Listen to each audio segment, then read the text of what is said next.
Hey guys, thank you so much for tuning in to MoviePOP, and let's talk about the newest film. It's called Just Mercy. It's starring Captain Marvel, Looking Glass from Watchmen, Kilgore from Black Panther, and of course, Wanda from In Living Color. If you guys don't know those references, then shame on you. So let's sit down, grab a drink, let's talk about Just Mercy. It is ordered, adjudged, and decreed that Walter McMillan is to face death by electrocution. This is my dad, sir. Sit down, young man. John, I want you to sit down now. He ain't do nothing wrong. Please, Judge, hold on one second. I won't say it again. Sit down. Not if you gonna kill my dad for no reason. You killing my family, sir,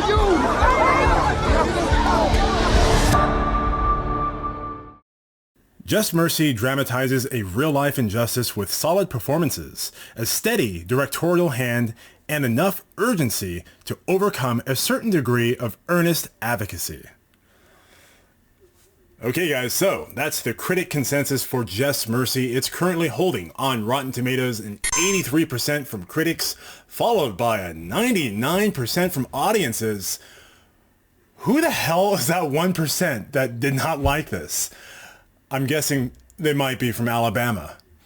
So I want to talk with you guys about Just Mercy because this film honestly was similar to two other films I saw last year that I thought really had a very engaging emotional message as well as a very engaging social message.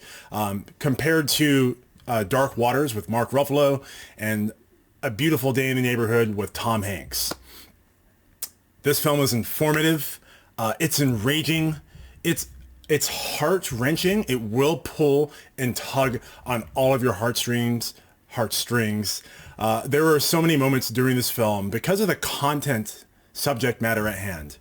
It really does bring you into these characters' lives, makes you feel for them, the injustice they're being dealt with, the gravity of the situation they're having to hold on their shoulders. And it really does. It invokes a sense of misery, and you can really feel what these characters are going through. And I teared up to the point where I literally had tears like dropping down my cheek because it really did resonate with me as a person of color. God, I hate that term.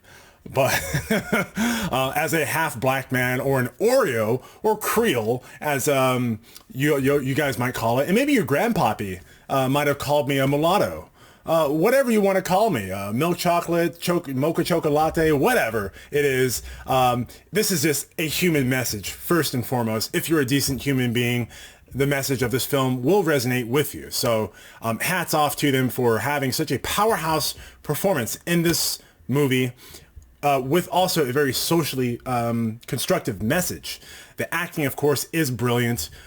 All the characters really firing on all cylinders, and doing it in a way that is not trying to command your attention on screen. You know, it's very subtle. It's very underplayed, if you will. I believe it was Mark Kermode from the BBC who really broadcasted this point about the film, how understated and how subtle a lot of the acting was. And I think it was fantastic. I really enjoyed that because I'll give you a counterpoint to this kind of acting on screen. One of my favorite legal procedurals is Boston Legal. Love that show. Love me some James Spader. Love the way he commands the screen and just goes on these awesome monologues that just has you engage with this fantastic dialogue all the way through. It's so dramatic. But of course, in real life, as we all know, public defenders don't often speak like that. So I really did appreciate how grounded in reality this film was. Now, to this point, before I move into cons, there is something, if we had a Venn diagram of pros and cons, there is something that does sit in the middle, and that is the fact that this film is a little conventional, but I will give it a pass because it is also based off a true story.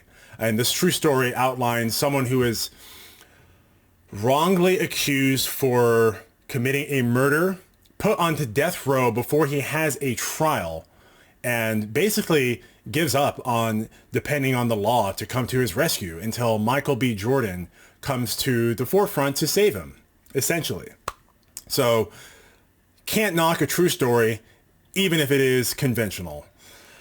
As far as cons go, one thing that did come to mind was the score of this film. I think, man, a lot of these emotional moments that did have a lot of impact just based off the cinematography, the editing, the dialogue, the acting would have been really well serviced by a fantastic emotionally merit that. And lastly, this film was a little over long. It was about 2 hours, 15 minutes for the runtime. Now, I will tell you, it didn't feel like 2 hours, 15 minutes because it did have a lot of great narrative thrust. Each scene propelled into the other, kept me engaged the whole time. So I could only say maybe perhaps I felt the runtime felt just marginally over long, but really it's a small con to even point out. I really had to dig deep to find something negative to say about this film. So let's wrap it up. What's my score for Just Mercy, starring Jamie Foxx, Michael B. Jordan? I'm going to give this a 4 out of 5 bags of popcorn. It's certified. Yeah, it's a Southern film, so it is a certified fresh film. This message has been brought to you by Popeyes, our lovely sponsors. Love that chicken from Popeyes. All right, guys. Well, that's it here for MoviePOP and our review on Just Mercy. Make sure to subscribe to the channel if you want to see more awesome movie reviews, movie news, all that good stuff. And of course, follow us on social media. We've got all the links down below. And make sure to tune into our channel every Saturday, 11:30 a.m. Pacific Standard Time for Weekly Weekender. That's our weekly news wrap-up for the biggest Hollywood and movie stories during the week. You can tune in on Saturday, get caught up in 1 hour, and be done with it. Let us do the work for you.